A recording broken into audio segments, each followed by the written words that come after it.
Salut à tous, aujourd'hui on teste la toute dernière tablette de chez Xiaomi, la Mi Pad 6 qui vient tout juste de sortir en France et que j'ai eu l'occasion de tester en avant-première.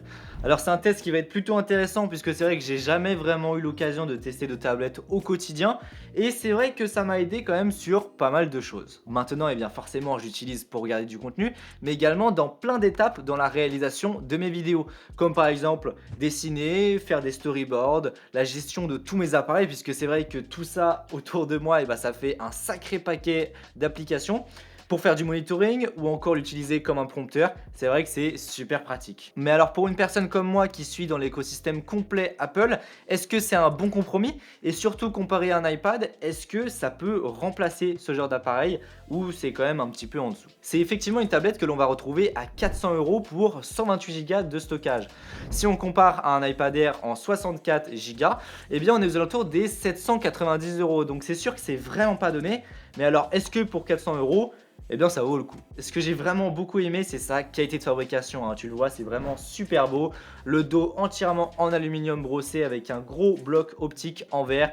Là-dessus, il n'y a rien à dire, hein. C'est vraiment super beau. Et puis surtout, ça reste très fin et léger, hein. Franchement, c'est tout à fait au niveau de ce que pourrait faire Apple. On est sur une tablette avec un écran de 11 pouces, ce qui pour moi est un bon compromis, hein. C'est ni trop grand ni trop petit. On pourra sans problème utiliser des logiciels d'édition photo. Justement, l'écran, eh bien écoute, il est très bien, franchement, il est très beau, très lumineux.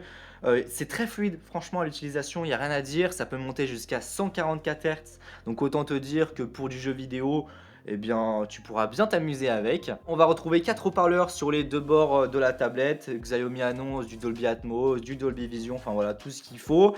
Par contre, au niveau des haut-parleurs, j'avais un petit peu de doute sur la qualité. Et effectivement, j'ai regardé des avis en ligne et puis j'ai également fait essayer la tablette à d'autres personnes. Et puis on pense comme moi, c'est-à-dire que ça reste très bon, mais c'est pas au niveau de ce que peut faire Apple. L'immersion est là, mais j'ai l'impression que les haut-parleurs tirent un peu trop vers les aigus et on n'a pas beaucoup de graves ni de basses, hein. Bon, on pourrait s'en douter vu la largeur de la tablette, mais bon.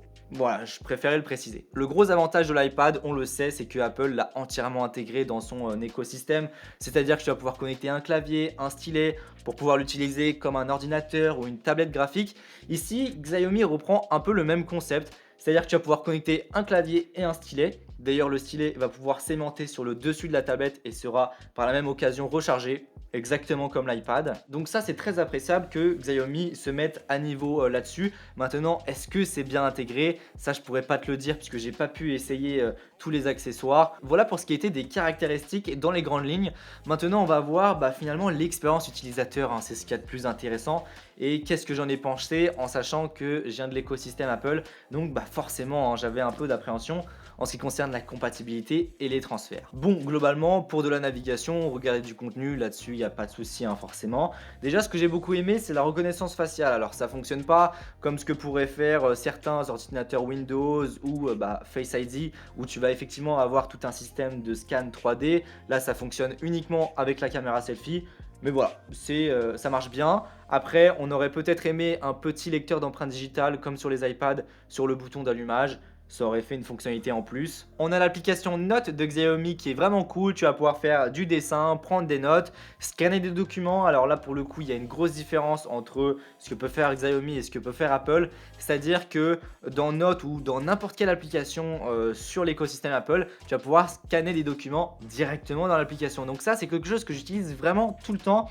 Et pour les étudiants ou pour le travail, ou pour de la compta, c'est hyper pratique. Ici, il y a une différence, c'est-à-dire que tu vas pas pouvoir scanner les documents dans l'application, mais depuis l'application photo. Donc, tu vas devoir sortir de l'application, scanner le document dans l'application photo, puis retourner, aller dans les fichiers. Enfin bref, c'est plus long, tu vas pouvoir le faire, mais voilà, c'est pas aussi pratique que ce que pourrait faire l'écosystème Apple. Ça paraît con ce que je te dis, mais si tu utilises ce genre de fonctionnalité, eh bien quand tu scannes beaucoup de documents, finalement ça prend du temps de faire toutes ces manips. Justement les caméras, puisqu'on a quand même un gros bloc optique à l'arrière et puis forcément la caméra selfie. Alors pour scanner les documents, des appels vidéo, enfin voilà, des trucs de base, ça marchera très bien là-dessus, il n'y a pas de souci. Après voilà, c'est pas non plus excellent et je pense que c'est quand même un peu moins bon que ce que peut faire l'iPad, même si je sais que sur les iPad Pro par exemple, c'est pas non plus excellent. Là j'ai l'impression que c'est un poil en dessous. Mais voilà, ça reste très bien. En parlant de notes, je te l'ai dit, j'utilise aussi beaucoup cette tablette pour faire des storyboards et des dessins. Et c'est vrai que c'est un gros atout de ce genre de tablette, c'est que bah voilà, avec un écran comme ça, c'est hyper agréable pour dessiner et puis pour faire de la modélisation, du graphisme.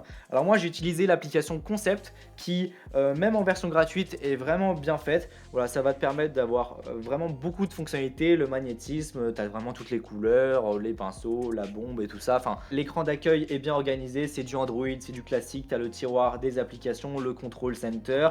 Par contre, au niveau des widgets, là-dessus, j'ai été limité. Moi qui utilise beaucoup les widgets, que ça soit sur l'iPad, sur l'iPhone et tout ça, bah, j'ai trouvé qu'on en avait quand même beaucoup moins sur Android. Même l'application Gmail de Google, ça reste vraiment très classique, là où elle est plus complète sur iPhone. Alors j'imagine que forcément ça évolue avec le système et puis les mises à jour des applications, mais en tout cas à l'heure actuelle, c'est vrai qu'on n'a pas beaucoup de widgets. Et les widgets ne sont pas interactifs. C'est en train d'arriver sur iOS 17 là que j'ai installé en version bêta, et effectivement même pour mes rappels et tout ça, maintenant les widgets ils sont interactifs, donc j'ai plus besoin d'ouvrir l'application, je clique simplement sur le widget. Ici, ce n'est pas le cas, hein, ça reste encore classique. Ce que j'ai aussi beaucoup aimé, et forcément ça arrive de plus en plus, c'est la possibilité d'être en split screen et d'avoir des fenêtres flottantes. Par exemple ici, j'ai l'application Concept pour faire des dessins, et de l'autre côté, j'ai Lightroom. Mais tu peux avoir Chrome, Note, enfin n'importe quelle application. Après, il me semble qu'il y en a certaines qui sont pour l'instant pas compatibles. Tu as aussi la possibilité d'avoir des fenêtres flottantes. Par exemple, tu vois, je suis toujours en split screen, mais j'ai ma fenêtre flottante qui est juste là. Enfin voilà, tu vas pouvoir ouvrir plein d'applications en même temps, un petit peu comme un ordinateur. Bon bilan sur cette nouvelle tablette de chez Xiaomi, hein, tu l'as vu tout au cours de la vidéo, franchement j'ai trouvé que c'était une bonne tablette, très agréable à utiliser, fluide, elle est très esthétique aussi, hein, parce que c'est vrai qu'elle est quand même classe. Hein. Maintenant, si tu es dans l'écosystème Apple avec un iPhone par exemple, très honnêtement, je te recommande pas de prendre cette tablette. Puisque, mis à part regarder du contenu, surfer sur internet, alors peut-être que ça va te suffire. Mais moi, l'intérêt de ce genre de tablette, c'est aussi de recevoir ses appels, ses messages, de regarder ses photos. Enfin voilà, que tout soit synchronisé. Et là, en l'occurrence, ce n'est pas le cas, sauf si tu passes par WhatsApp par exemple. Après, si tu as un Android ou que tu t'en fous tout simplement que ça soit synchronisé, franchement, c'est une très bonne tablette. 400 € pour 128 Go et puis ce genre de matériel, je pense que c'est un bon compromis et c'est bien placé sur le marché. En tout cas, je te mets bien sûr tous les liens en description. Si cette vidéo t'a plu, n'hésite pas à mettre un pouce bleu, à t'abonner si tu souhaites en voir plus. Et si tu as des questions, n'hésite pas à mettre tout ça dans les commentaires et à me dire ce que tu en penses de ce genre de tablette.